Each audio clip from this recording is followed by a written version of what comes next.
Assalamualaikum warahmatullahi wabarakatuh. Pada kesempatan kali ini kami kedatangan IT profesional. Sebelumnya kami akan memperkenalkan diri dulu. Saya Sulistianto Wibowo Dan saya Habib Surada. Oke, di sini kita kedatangan narasumber dengan nama Pak Robi. Boleh Pak Robi perkenalan? Baik, perkenalkan, nama saya Robi Ramadi. Saat ini saya bekerja di PT Sumoe dan tahun ini saya masuk ke tahun kelima saya. Saat ini saya menjabat sebagai IT Officer Advisor untuk Departemen IT Divisi IT Infrastruktur dan Operation. Oke, terima kasih Pak Robi untuk perkenalannya. Pertama ini kita mau nanya ini, bagaimana sih Pak profit masa depan usaha di bidang jasa perbaikan komputer ini? Baik, untuk profit jasa perbaikan komputer ini sebenarnya kita sama-sama tahu saat ini dunia sedang pada masa transformasi digitalisasi dan semua masyarakat membutuhkan perangkat komputer dan juga laptop. Dan saat ini kita pun pada masa COVID semua beralih kepada media online dan aktivitas online. Seperti yang kita tahu, untuk kegiatan belajar mengajar dari tahap sekolah dasar sampai dengan kuliah semua menggunakan perangkat laptop dan juga komputer untuk melakukan aktivitas belajar mengajar secara online. Sehingga saat perangkat yang digunakan semakin banyak, kebutuhannya pun semakin meningkat. Jadi menurut saya keuntungan untuk bekerja di bisnis perbaikan komputer dan laptop ini sangat menjanjikan dan sangat menguntungkan. Oke. Berarti usaha dalam perbaikan komputer ini berarti menjanjikan ya, apalagi pada masa saat ini ya. Betul sekali. Tapi usaha apa lagi sih selain perbaikan komputer gitu, yang relevan dengan komputer juga gitu kan? Baik. Saat ini mungkin banyak pegiat bisnis perbaikan komputer hanya melakukan perbaikan dari rumah ke rumah ataupun melakukan bisnis perbaikan komputer saja. Tapi seperti yang kita tahu juga tidak sedikit pebisnis perbaikan komputer yang menjual spare part lainnya. Saat ini kita juga menggunakan produk IT seperti printer dan juga CCTV, di mana kita tahu seperti ada di mall-mall, para pebisnis jasa servis perbaikan komputer itu juga menjual spare part selain spare partnya komputer. Sehingga saya rasa penjualan perangkat teknologi selain komputer disandingkan dengan jasa perbaikan komputer itu sangat baik, sangat bagus, dan untuk keuntungannya juga menjadi maksimal. Dan juga untuk bisnis lainnya seperti web developer, saat ini kita tahu bahwasanya beberapa perusahaan bahkan para masyarakat yang ingin membangun usahanya juga memarketkan atau memasarkan usahanya menggunakan media. Ya. Ini web developer juga menjadi salah satu bisnis yang bisa disandingkan dengan perbaikan usaha perbaikan komputer dan juga dengan jasa desain grafis. Ya, jasa desain grafis banyak sekali mungkin masyarakat yang masih awam terkait dengan desain secara media elektronik, sehingga kita sebagai penggiat berbisnis perbaikan komputer dapat menjadi salah satu bisnis yang bisa disandingkan, yaitu jasa desain grafis dengan jasa perbaikan komputer. Seperti itu, dan mungkin banyak lagi yang lainnya yang dilakukan oleh orang dewasa. Oke. Ini Pak, Pak Robi ini udah 5 tahun ya di semua ini Pak. Ya, Kira-kira itu Pak, kerusakan apa saja sih yang sering dialami itu di sini? Baik, mungkin sama halnya dengan kerusakan-kerusakan yang terjadi di luar sana yang dipakai oleh personal komputer atau personal laptop. Tapi karena ini kita ada di perusahaan sehingga kita semuanya sesuai dengan standarisasi. Ketika ada permasalahan yang terjadi, kita akan melakukan pengecekan dan investigasi terhadap perangkat itu, kenapa bisa rusak, kenapa bisa mati tiba-tiba dengan lainnya, atau bisa responding ya, saat perangkat tersebut digunakan. Kami melakukan pengecekan secara berkala. Pertama, kami melakukan step pertama yaitu jikalau ada permasalahan pada software, kami melakukan komparasi dulu dengan software yang digunakan di komputer yang lain. Apakah memang dari softwarenya sendiri atau dari hardware-nya sendiri. Tapi yang paling sering kami temukan di perusahaan ini adalah yaitu terkait dengan kerusakan power supply. Jadi mungkin karena aliran listrik yang mungkin tidak stabil sehingga dapat mengakibatkan kerusakan pada power supply-nya sendiri. Dan itu yang banyak kami temukan di perusahaan. Berarti yang sering terjadi itu tentang power supply-nya ya Pak? Ya, Yang saat ini masih yang paling tinggi kerusakan ada di power supply. Tapi tidak menutup kemungkinan juga part-part lainnya pada perangkat komputer juga mengalami kerusakan. Karena memang durasi penggunaannya di PT semua ini maksimal. Jam kerja bahkan mereka mengambil overtime dan menggunakan fasilitas yang sama berhari-hari, berbulan-bulan dan bertahun-tahun, sehingga memang ada masanya perangkat tersebut mengalami kerusakan. Mungkin dari kerusakan yang tadi sudah ditemukan, mungkin ada nggak sih kerusakan yang paling sulit gitu untuk diperbaiki gitu? Baik, kalau kita bicara power supply yang rusak ya pastinya itu adalah penggantian. Tapi kalau untuk ada nggak sih perangkat yang ataupun yang paling sulit diperbaiki seperti itu ya? Mungkin kita bisa sebut dengan mainboardnya sendiri. Ketika kita temukan masalah pada mainboard, maka itu akan sulit untuk diperbaiki. Kita akan melakukan pengecekan secara dalam. Lalu kita akan memulai tracing dari satu persatu, kita pengecekan RAM, pengecekan hard disk, pengecekan komponen-komponen lainnya, sampai pada akhirnya kita mengetahui kerusakan tersebut ada pada inti daripada CPU tersebut, yaitu motherboardnya atau mainboardnya. Jadi ketika kita menemukan permasalahan tersebut ya, itu yang paling sulit kita perbaiki. Oke. Untuk ini Pak, langkah-langkah untuk mencari kerusakan itu seperti apa dan bagaimana sih untuk memperbaiki kerusakan tersebut? Ya, tadi sudah saya sebutkan bahwasanya untuk melakukan pengecekan secara dalam, kita melakukan pengecekan bagian demi bagian tempat demi tempat. Yang pertama kita lakukan pengecekan hard disk. Kalau memang ada pemberitahuan kerusakan hard disk, kita akan melakukan pengecekan ataupun pengecekan secara dalam pada hard disk. Kalau memang ada permasalahan pada mainboard, kita akan melakukan pengecekan secara dalam terhadap mainboard. Jadi kalau untuk pengecekan mainboard, kita melakukan komparasi dengan mainboard yang lainnya. Jikalau RAM-nya tidak bermasalah, kita coba melakukan pengecekan selanjutnya kepada perangkat yang terhubung kepada mainboard tersebut. Selain itu mungkin Pak Robi ada nggak sih jenis komputer yang mungkin tidak layak lagi untuk diperbaiki gitu? Baik, pertanyaannya ini mungkin lebih kepada apakah ada perangkat komputer yang masih layak digunakan gitu ya, atau tidak digunakan. Sebenarnya tergantung dari kebutuhan. Beberapa komputer mungkin sudah tua atau sudah obsolete, itu sudah rusak. Tapi jika hanya digunakan sebagai media untuk remote desktop, di mana kita melakukan remote kepada server, ya, maka itu masih bisa digunakan, masih layak untuk digunakan. Sehingga penting sekali kami untuk mengetahui apa sih kebutuhannya, baru kita bisa mengatakan itu layak atau tidak layak. Jadi kalau untuk saat ini PT SME menggunakan dari jenis dual core, core duo, core i3 sampai dengan core i7, bahkan kita masih sudah menggunakan Intel Xeon untuk beberapa komputer kita yang workstation untuk software engineering.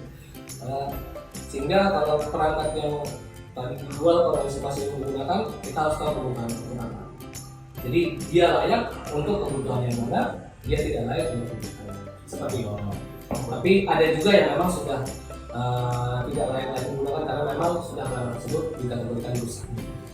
Itu biasanya kalau yang rusak-rusak tadi yang nggak bisa lagi diperbaiki itu mau diapain lagi kalau di sini? Biasanya kalau di perusahaan kita ada yang namanya disposal, ya, perangkat yang sudah tidak lagi digunakan atau aset perusahaan yang sudah tidak digunakan lagi, kita akan melakukan disposal. Jadi ini di write off dulu, kita sebut dengan write off atau pencatatan untuk penghapusan aset.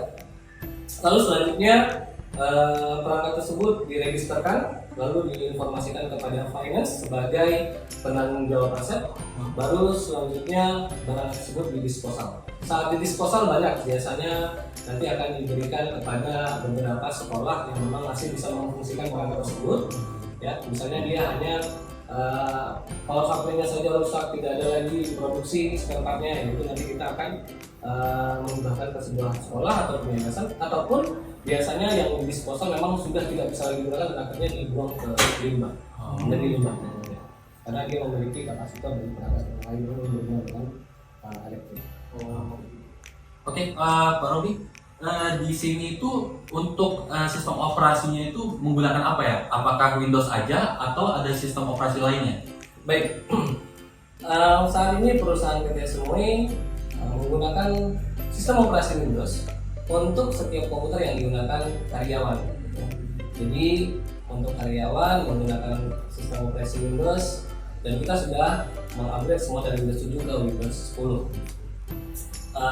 Kita belum mencoba ke Windows 11 karena memang ini masih di tahap try and error. Jadi banyak yang harus kita coba, banyak yang harus kita lakukan tes sebelum kita melakukan upgrade ke Windows 11. Ya, tapi ada juga beberapa perangkat server itu yang masih menggunakan Windows, ya, seperti CentOS dan yang lainnya.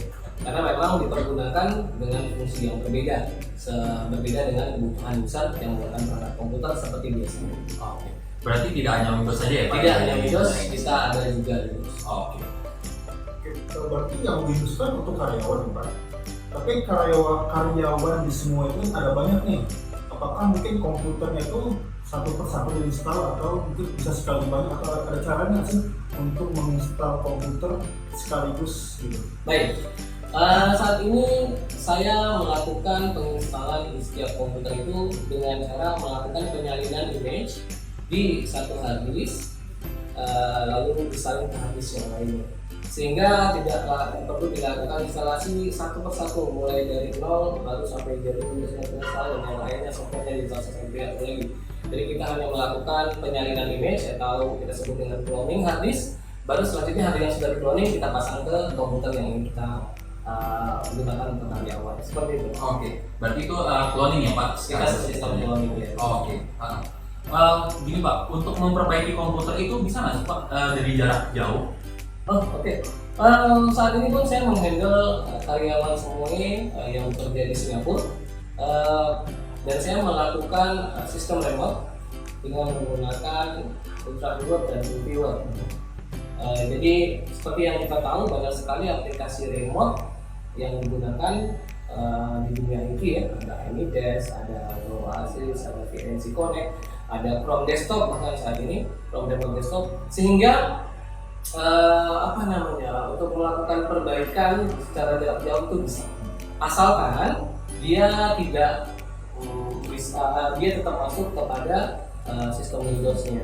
Tapi kalau dia saat booting saja sudah tidak bisa masuk ke login Windows-nya, otomatis tidak bisa dilakukan. Seperti itu. Berarti untuk yang bisa diperbaiki itu kalau misalnya sistem operasi itu nggak rusak ya Pak? Iya, betul sekali. Oke. Mungkin ini yang terakhir apa ya? Iya. Bagaimana sih cara untuk memilih komputer yang mungkin awet, mungkin ada jenis-jenis tertentu yang mungkin awet gitu, dan bagaimana sih cara memeliharanya gitu? Ya, untuk melakukan pemilihan terhadap perangkat komputer atau laptop yang awet ya, pastinya kita kembali lagi kepada kebutuhannya. Kalau kita hanya membutuhkan untuk dari input data sehari-hari, melakukan perhitungan di dalam Excel ya, tidak butuh dengan spek yang tinggi, spek yang rendah saja bisa kita gunakan. Lalu jika kita ingin kebutuhannya ini untuk gaming, maka juga harus sesuaikan dengan standarnya, spesifikasinya. Jangan kita ingin untuk kebutuhan gaming, tapi kita membeli dan memaksakan spesifikasi yang rendah untuk digunakan di kegiatan aktivitas gaming tadi. Otomatis perangkat tidak akan support terhadap kebutuhan yang kita inginkan seperti itu. Sehingga penting di awal kita harus tahu kebutuhan kita apa, lalu disesuaikan dengan spesifikasinya. Kalau untuk jenis-jenis tertentu, saya rasa setiap orang memiliki tipe keinginan masing-masing atau keinginan atau pemilihan terhadap perangkat yang dia inginkan. Berarti Pak, ini sesuaikan sama kategorinya gitu ya Pak? Misalnya kayak kebutuhan, kalau misalnya cuma untuk input data itu pakai yang low juga bisa sebetulnya. Betul sekali. Nah kalau misalnya untuk gaming gitu butuh spesifikasi yang tinggi. Iya betul. Jadi untuk pemilihan yang bagaimana yang low itu tergantung kebutuhan dan penggunaannya. Dan untuk jika kita untuk data itu saja dengan spesifikasi yang rendah, saya rasa mampu dan perangkat tersebut bisa awet karena tidak dipaksa untuk melakukan aktivitas di luar daripada kemampuan. Dari itu bagaimana sih cara memeliharanya gitu? Mungkin ada cara ngasih tips-tips supaya komputer yang kita beli itu bisa tetap awet gitu. Baik. Itu sering sekali menjadi pertanyaan masyarakat umum ya. Saya beli perangkat yang bagus, kenapa bisa rusak cepat seperti itu ya? Ya tadi yang saya bilang tidak difungsikan sesuai dengan kemampuan dari perangkat tersebut, atau ya dia tidak melakukan maintenance dengan baik, sehingga untuk menjaga perangkat yang kita gunakan tetap awet, tetap sehat, ya, yang pastinya adalah maintenance secara berkala. Mungkin dari membersihkan CPU-nya dari fisiknya, atau bagian pendinginnya, atau memastikan terhindar daripada debu yang menumpuk di bagian dalam komputer. Kalau dia memang komputer, kalau laptop saya rasa cukup dengan beberapa pembersihan yang minim dapat membantu laptop tersebut bisa tetap awet. Nah, lalu selanjutnya ada juga memberikan ventilasi terhadap CPU yang kita gunakan. Biasanya kita menaruh CPU itu di kondisi yang terbuka ataupun di tempat yang terbuka, itu juga mempengaruhi terhadap ketahanan dari CPU tersebut. Kalau kita taruh di tempat yang tertutup, lalu sedikit ventilasinya, otomatis akan semakin panas dari yang ditimbulkan dari dalam perangkat CPU. Lalu yang selanjutnya adalah kita bisa melakukan mengaktifkan sistem restore dari komputer. Sehingga ketika memang suatu saat ada masalah dengan sistem OS-nya, kita bisa melakukan pengembangan recovery komputer tersebut. Oke, Pak Robi, mungkin itu aja sih Pak yang mau kami tanyakan kepada Bapak. Sebelumnya kita terima kasih Pak. Ya, terima kasih atas waktunya Pak. Ya, sama-sama. Mungkin sekian untuk interview kami kali ini. Mohon maaf jika ada kekurangan. Kami tutup dengan Assalamualaikum warahmatullahi wabarakatuh. Waalaikumsalam. Assalamualaikum.